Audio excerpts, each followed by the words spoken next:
Assalamualaikum warahmatullahi wabarakatuh. Perkenalkan, kami dari kelompok 2 yang terdiri dari anggota 1.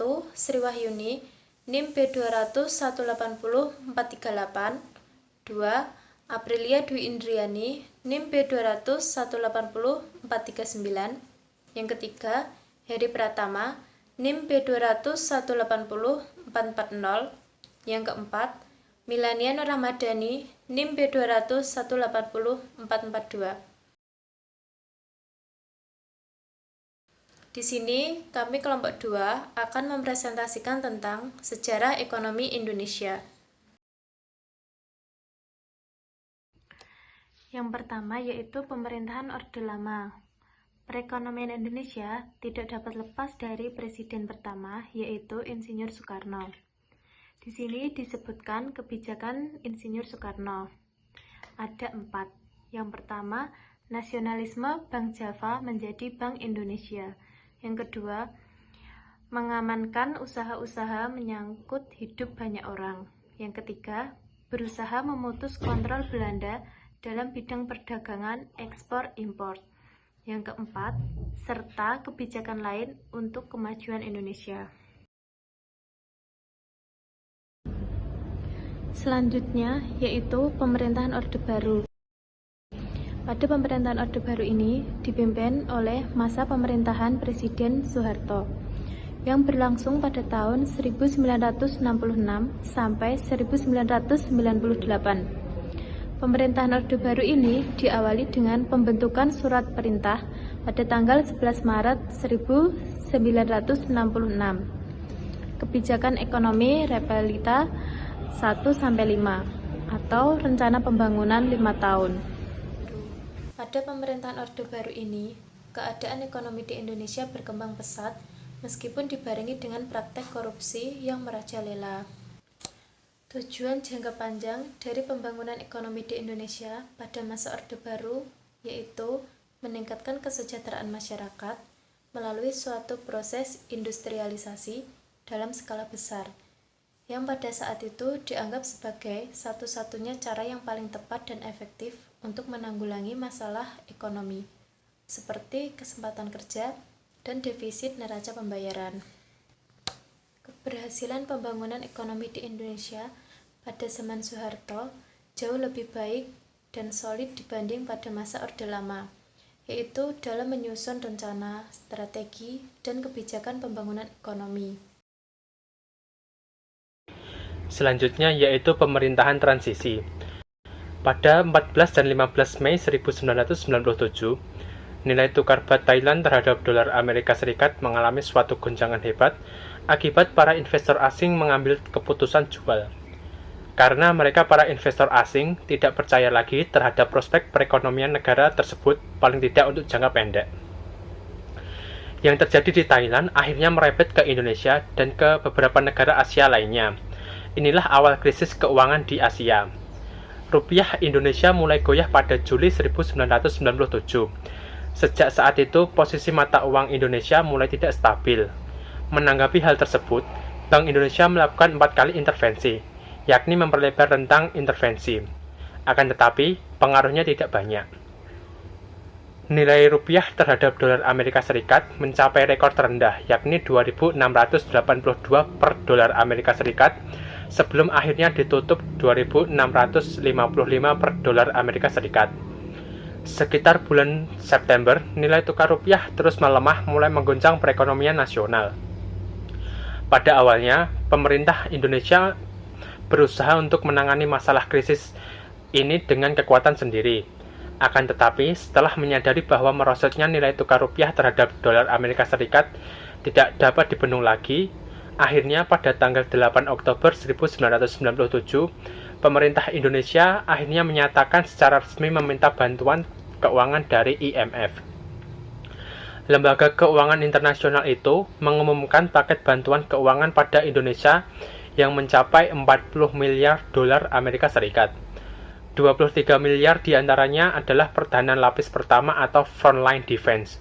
Sehari setelah pengumuman tersebut, pemerintah Indonesia mengumumkan pencabutan izin usaha 16 bank swasta yang dinilai tidak sehat, sehingga Hal itu menjadi awal dari kehancuran perekonomian Indonesia.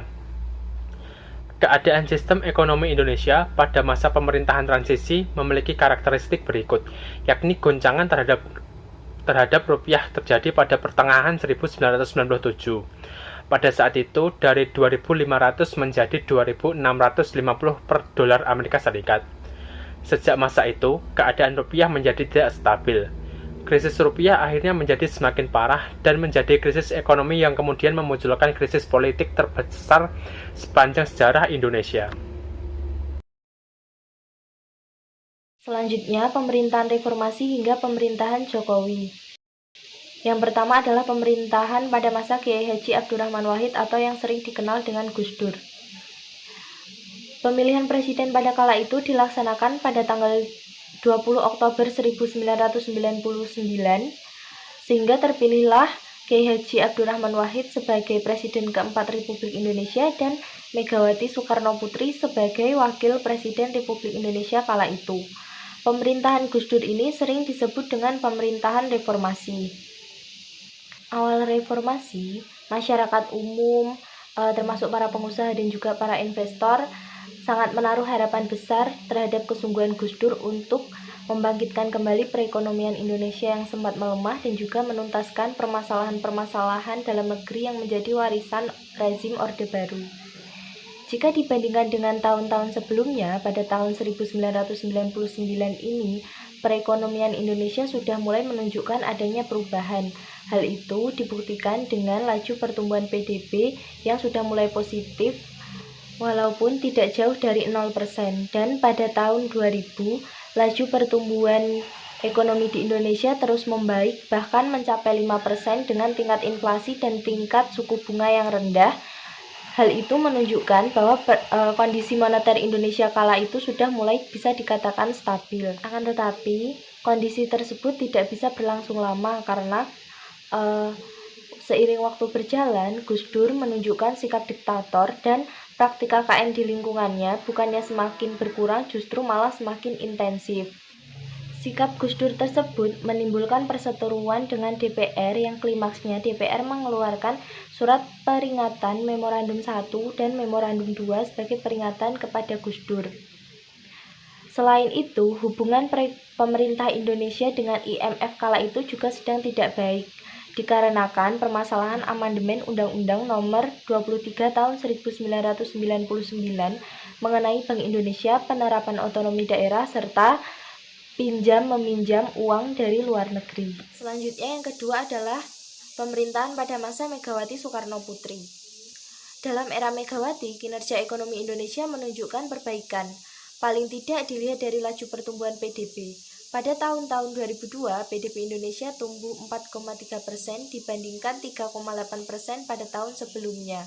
Dan kemajuan ini berlangsung terus hingga akhir periode Megawati yang mencapai 5,1%.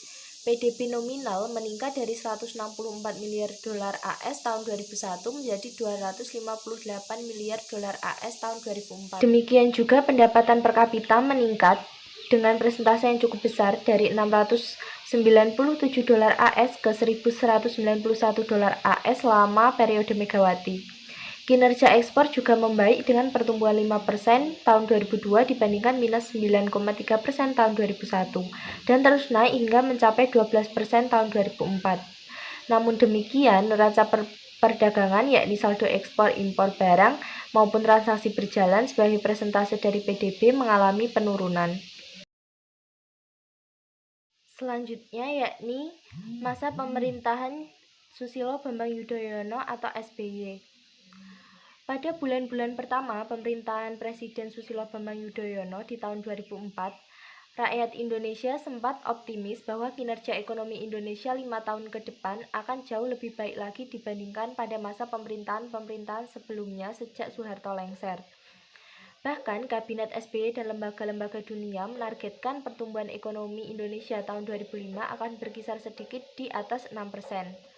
Namun, pada pertengahan kedua tahun 2005, ekonomi Indonesia diguncang oleh dua peristiwa yang tak terduga sama sekali, yakni naiknya harga BBM di pasar internasional dan melemahnya nilai tukar rupiah terhadap dolar AS. Dua hal ini membuat realisasi pertumbuhan PDB tahun 2005 lebih rendah dari target yang telah ditentukan sebelumnya. Dalam hal ini menjadi tantangan berat bagi Presiden SBY. Karena jika tidak ditangani segera dan secara baik, pengaruh negatifnya akan sangat besar terhadap perekonomian nasional dan akhirnya juga terhadap kehidupan masyarakat. Pada periode 2008 sampai 2009 terjadi krisis ekonomi global yang berawal dari krisis keuangan di Amerika Serikat dan merembet ke sejumlah negara maju lainnya seperti Jepang dan negara-negara di zona Eksim yang pada akhirnya mengakibatkan suatu resesi ekonomi dunia. Krisis global ini yang membuat permintaan dunia merosot juga berdampak pada perekonomian Indonesia, terutama lewat penurunan ekspor dari sejumlah komoditi penting. Untungnya, dampaknya terhadap perekonomian nasional tidak separah seperti pada saat krisis keuangan Asia pada tahun 1997 atau 1998, yang waktu itu membuat pertumbuhan ekonomi nasional negatif hingga mencapai sekitar 13%.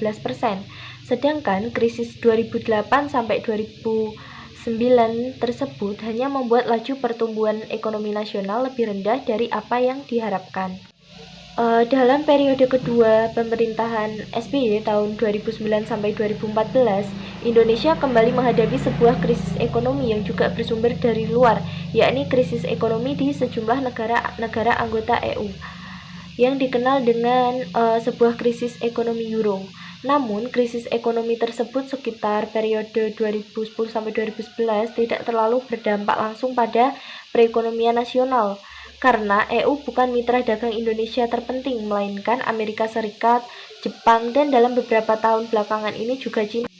Memang nilai tukar rupiah terhadap dolar AS awalnya sempat mengalami kegoncangan, namun tidak terlalu besar dan dalam waktu tidak lama kurs rupiah kembali menguat dan stabil.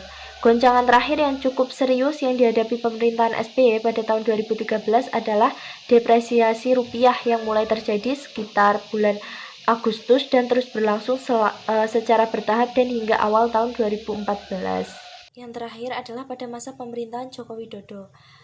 Di dalam masa pemerintahan Jokowi, Pak Jokowi sendiri menargetkan kondisi perekonomian Indonesia mencapai laju pertumbuhan 7%, namun laju pertumbuhan tersebut hanya stuck mentok di angka 5%.